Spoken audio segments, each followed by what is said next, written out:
Hello అండి. Welcome to balanced food Telugu. ఈ వీడియోలో మనం చాలా తక్కువ ఇంగ్రీడియంట్స్‌తోనే గుత్తొంకాయ కర్రీ ఎలా చేసుకోవాలో చూద్దాం. ఒకసారి ఇలా చేసుకొని చూడండి. నిజంగా రుచి అమోఘంగా ఉంటుంది. ఈ కర్రీ రైస్‌లోకి కానీ, చపాతీలోకి కానీ, ఎందులోకైనా కానీ సూపర్ ఉంటుందండి. ఖచ్చితంగా ట్రై చేయండి. ఇంకా ప్రాసెస్‌లోకి వెళ్ళిపోదాం. ముందుగా ప్యాన్ పెట్టుకుని ప్యాన్ బాగా వేడైన తర్వాత అందులో ఒక గుప్పెడు పల్లీలను వేసుకొని దోరగా వేయించుకోవాలండి.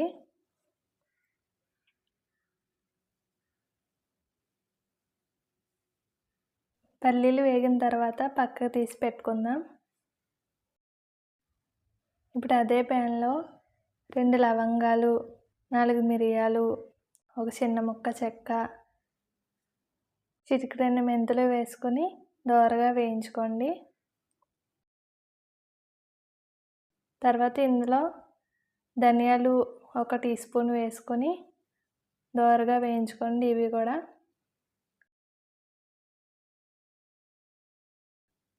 ధనియాలు కూడా దోరగా వేగిన తర్వాత ఇందులో 2 ఎండుమిర్చి వేసుకోండి. ఎండుమిర్చి వేసి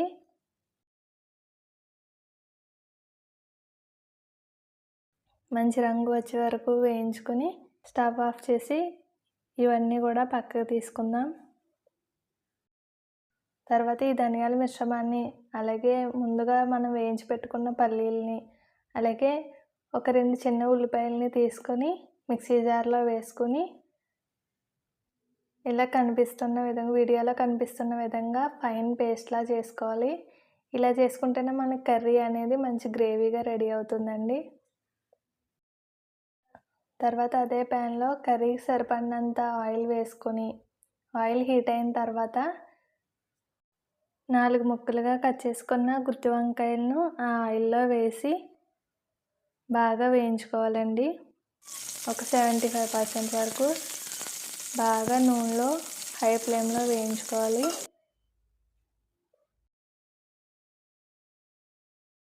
ఇలా వంకాయలని కూడా బాగా వేయించిన తర్వాత అవన్నిటిని కూడా పక్కకు తీసుకుని పెట్టుకోవాలి.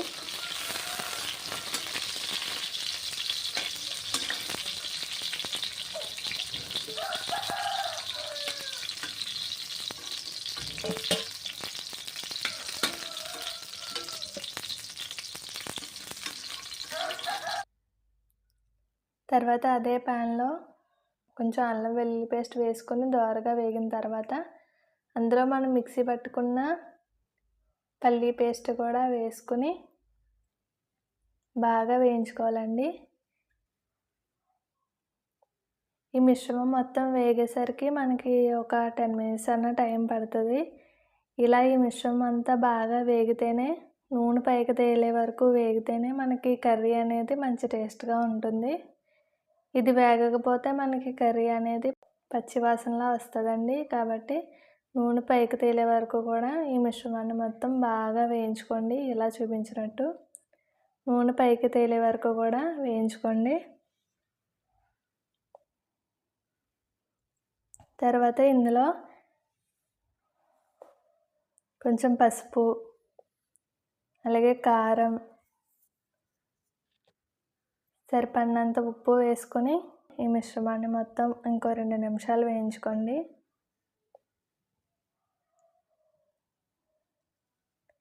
ఈ మిశ్రమాన్ని కూడా బాగా వేయించుకున్న తర్వాత మనం పక్కకు తీసి పెట్టుకున్న వంకాయలు ఈ మిశ్రమంలో వేసి నిదానంగా కలుపుకోండి. మీరు ఫాస్ట్గా కలిపారంటే వంకాయలు అనేవి విడిపోవడం జరుగుతుంది కాబట్టి నిదానంగా కలుపుకోండి.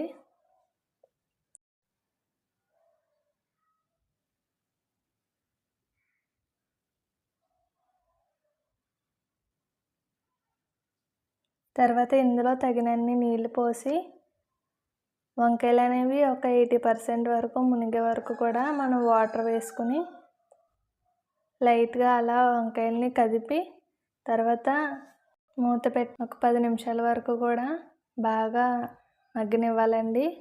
వాటర్ వేసిన టైంలోనే మనకి సాల్ట్ సరిపోయిందో లేదో కూడా చూసుకోండి.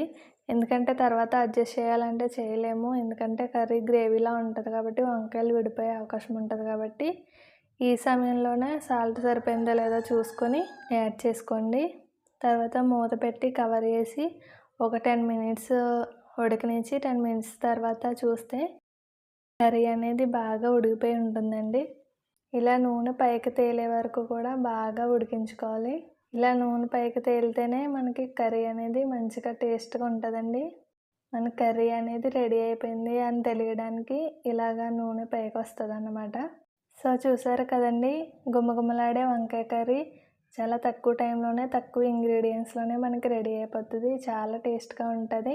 తప్పకుండా ట్రై చేసి చూడండి. మీ ఇంట్లో వాళ్ళు ఖచ్చితంగా మళ్ళీ మళ్ళీ ఈ కర్రీ చేయమని అడుగుతారు. సో, ఇలాంటి మరిన్ని వంటల కోసం మన ఛానల్‌ని సబ్స్క్రైబ్ చేసుకోండి. బెల్ నోటిఫికేషన్ ఆన్ చేసుకోవడం మర్చిపోకండి. నేను ఏ కర్రీ కానీ పోస్ట్ చేసినా మీ వరకు వస్తది. అలాగే వీడియోకి ఒక లైక్ కూడా ఇచ్చేయండి.